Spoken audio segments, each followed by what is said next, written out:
Hey everyone, welcome back to Native Speakers Channel. I'm Johnny, and I'm super excited to have you here with us today. If you're new here, be sure to hit the subscribe button, as we're dedicated to helping you speak English naturally and confidently.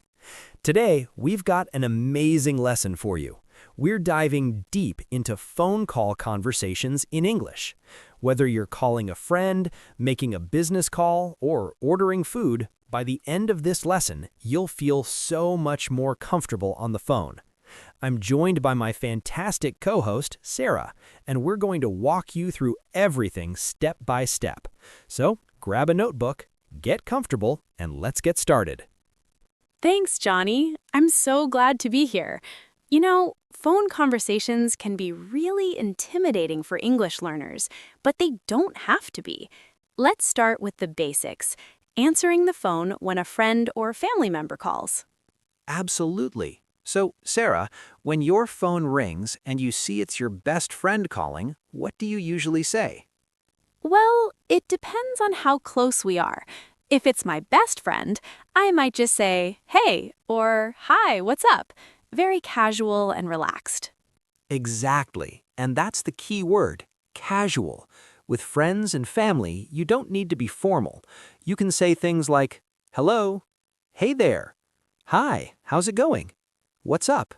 Or even just, yeah, if you're really close with someone. Right, but here's something important. Even in casual calls, we usually identify ourselves if we're calling someone.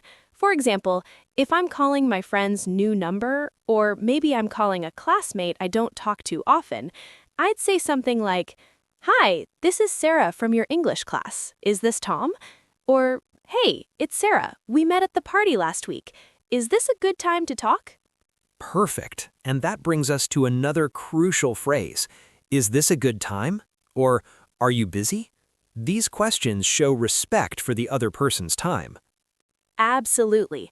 If someone asks me, is this a good time, and I'm busy, I can politely say, actually, I'm in the middle of something. Can I call you back in an hour? I'm a bit tied up right now. Is it urgent? Can I call you back later? I'm just finishing something up. And if it is a good time? Then I'd say, yeah, perfect timing. What's up? Sure, I've got a few minutes. What's going on? Of course, I was just thinking about you. Part 2, Professional Calls. Okay, now let's shift gears and talk about professional calls. Sarah, this is where things get a bit more formal, right? Definitely. When you're making or receiving business calls, you want to sound professional and polished. Let's start by answering a business call. If I'm at work and my desk phone rings, I would answer, good morning, this is Sarah speaking, or Sarah Johnson, Marketing Department. Notice how Sarah included her full name and department? That's really important in business settings. You're giving the caller all the information they need right away. Exactly. And if I'm calling someone for business, I need to be clear about who I am and why I'm calling. For example, good afternoon. This is Sarah Johnson from ABC Marketing. May I speak with Mr. Roberts, please? Love it. Let me break down that structure because it's so useful. Greeting, good afternoon. Introduction, this is Sarah Johnson. Company name, from ABC Marketing. Request, may I speak with Mr. Roberts, please? And notice I used may I instead of can I.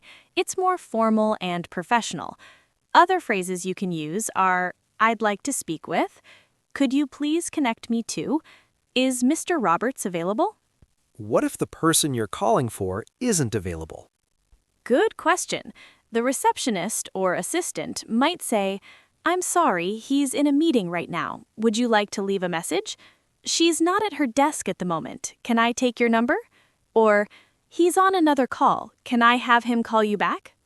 And your response would be, if I want to leave a message, I'd say, yes, please let him know that Sarah Johnson called regarding the quarterly report. He can reach me at 555-0123. That's 555-0123. Did you catch that? Sarah repeated her phone number. That's super important. Always say your phone number slowly and repeat it. People need time to write it down. Another option is to ask when would be a good time to call back. What time would be best to reach him? Or when do you expect her back in the office? Part 3, stating your purpose. Now, let's talk about stating the reason you're calling. Whether it's casual or professional, you should let the person know why you're calling fairly quickly. Right. In a casual call, you might say, "I'm calling to see if you want to grab lunch. I wanted to ask you about that concert next week. Just calling to catch up. How have you been?" And in professional contexts? You'd be more specific and direct. "I'm calling regarding the invoice we sent last week. I'd like to discuss the proposal I emailed yesterday. I'm calling to follow up on our meeting from Tuesday. The reason I'm calling is to schedule an appointment." Notice the phrase, "the reason I'm calling is." That's a really useful structure for professional calls. It immediately gets to the point. Another phrase I use a lot is "I'm calling about." It's simple and clear. For example, "I'm calling about the order I placed," or "I'm calling about an issue with my account." Okay, this is a big one. What do you do when you can't hear someone clearly or there's a bad connection? Oh, this happens all the time. Don't just pretend you can hear. Speak up. You can say, "I'm sorry, I didn't catch that. Could you repeat it?" "Sorry, can you speak up? You're breaking up." "The connection isn't great. Can you say that again?" "I'm having trouble hearing you. Is this better?" And if it's you with the bad connection, it's polite to acknowledge it. "I apologize, my connection is poor. Let me move to a better spot." Or, "Sorry, I'm on a bad line. Can I call you right back?" Yes, and here's a really useful phrase. "You're breaking up." This means the call quality is bad and you can only hear pieces of what they're saying. What about when you can't understand someone's accent or they're speaking too fast? Just be honest and polite. "I'm sorry, English isn't my first language. Could you speak a bit more slowly?" Most people are very understanding and will happily slow down. Part 5, taking and leaving messages. Taking messages is an essential phone skill. Sarah, walk us through how to take a message professionally. Sure. Let's say I answer the phone for my boss. The conversation might go like this. Caller, "Is Jennifer Martinez available?" Me, "I'm sorry, she's away from her desk right now. May I take a message?" Caller, "This is David Chen from Global Tech." Me, "Okay, David Chen from Global Tech. And your phone number?" Caller, "It's 555-7890. Me, 555-7890. And what is this regarding? Caller, "It's about the contract renewal."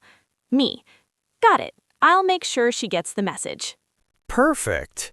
Notice how Sarah confirmed each piece of information? That's crucial.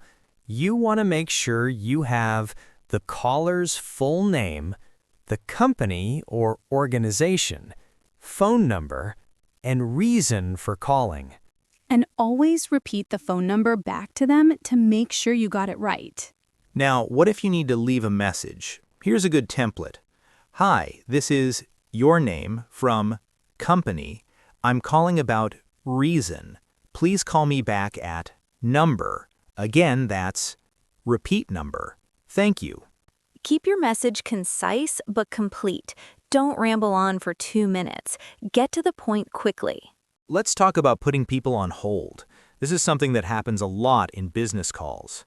Yes, if you need to put someone on hold, always ask permission first. "Would you mind holding for just a moment?" Or, "Can I put you on hold briefly while I check on that?" Never just hit the hold button without saying anything. That's really rude. And when you come back, acknowledge that they waited. "Thank you so much for holding," or "I appreciate your patience." What if you need to put someone on hold for a long time? That's tricky. If you know it's going to be more than a minute or two, give them the option. "This might take me 5 minutes to locate. Would you prefer to hold or can I call you back?" Great point. People appreciate having that choice. Nobody wants to be stuck on hold for 10 minutes listening to elevator music. Speaking of business calls, let's talk about transferring calls. If someone calls and needs to speak to a different department, you'd say, "I'll transfer you to our billing department," or "Let me connect you to customer service." And before you transfer, always tell them, if we get disconnected, the direct number is, and give them the extension or direct line. That way, if something goes wrong, they don't have to start all over. That's such a professional touch. It shows you're thinking about the customer's experience. Now let's talk about scheduling and appointments. This is super common in business and even personal life. When calling to make an appointment, start with, "I'd like to schedule an appointment," or "I need to book an appointment for..." They'll usually ask what works for you. Be prepared with some options. I'm available Tuesday afternoon or anytime Thursday, or I'm flexible next week. What do you have available? When confirming the details, repeat everything back. So that's Tuesday, March 15th at 2:30 p.m. with Dr. Smith. Perfect. I'll see you then. And if you need to cancel or reschedule? Be polite and give as much notice as possible. "I'm sorry, but I need to reschedule my appointment for Thursday. Something unexpected came up. What other times do you have available?" Let's be real. Not every phone call goes smoothly. Sometimes you're calling to complain or there's a problem to solve. True. If you're calling with a complaint, stay calm and professional. Start with, "I'm calling because I have a concern about," or "I need to report an issue with." Give them all the relevant details, account numbers, order numbers, dates, etc. The more specific you are, the easier it is for them to help you. And remember, the person answering the phone probably didn't cause your problem. Be firm but polite. "I understand this isn't your fault, but I need this resolved." Or, "I appreciate your help with this." What if you're on the receiving end of an angry call? Stay calm. Use phrases like, "I understand your frustration. Let me see what I can do to help. I apologize for the inconvenience. Let's figure out how to fix this." Okay, we're coming to the end here, so let's talk about how to end phone calls naturally. This is actually harder than it sounds. You don't want to be rude, but you also need to wrap things up. For casual calls with friends, you might say, "Well, I should let you go," or "I've got to run, but let's talk soon," or "Okay, I'll talk to you later," or "Take care, bye." And for professional calls, More formal, "Thank you for your time," or "I appreciate your help with this," or "I'll follow up with that email we discussed," or "Have a great rest of your day." always summarize what was agreed upon. So just to confirm, you'll send me that information by Friday and I'll call you back on Monday. Does that sound right? Yes, this is called recapping, and it makes sure everyone's on the same page. And then the actual goodbye. "Thanks again, goodbye." Or "Great talking with you, bye." Or "Take care, talk soon." Before we finish, let's go over some essential phone vocabulary that you need to know. Great idea. Here are some key terms. Hold, wait on the line. Transfer, connect you to another person or department. Extension, a specific phone number within a company. Voicemail, a recorded message system. Caller ID, shows who's calling. Area code, the first 3 digits of a phone number. Direct line, a phone number that goes straight to someone's desk. Toll-free, a number that's free to call, usually starts with 800, 888, etc. And some useful phrases. The line is busy, meaning someone else is using that phone. No answer, meaning nobody picked up. Wrong number, you called by mistake. Dead air, silence on the line. Dropped call, the call disconnected unexpectedly. Let's talk about some common mistakes English learners make on the phone. Number 1, saying, "I can't hear you," when you mean, "I can't understand you." These are different. Can't hear means the volume is too low. Can't understand means you don't comprehend what they're saying. Another mistake, being too abrupt. In English, we use a lot of polite phrases on the phone. Don't just say, "I want to talk to John." Say, "May I speak with John, please?" And also, don't forget to identify yourself. Even if you think they know your voice, always say your name. And here's a big one. Speaking too fast when leaving your phone number. Slow down, say each digit clearly and repeat the whole number. Conclusion. Wow, we've covered so much today, from casual calls with friends to professional business conversations. You now have all the tools you need to feel confident on the phone. Remember, practice makes perfect. The more phone calls you make in English, the easier it gets. Don't be afraid to make mistakes. That's how you learn.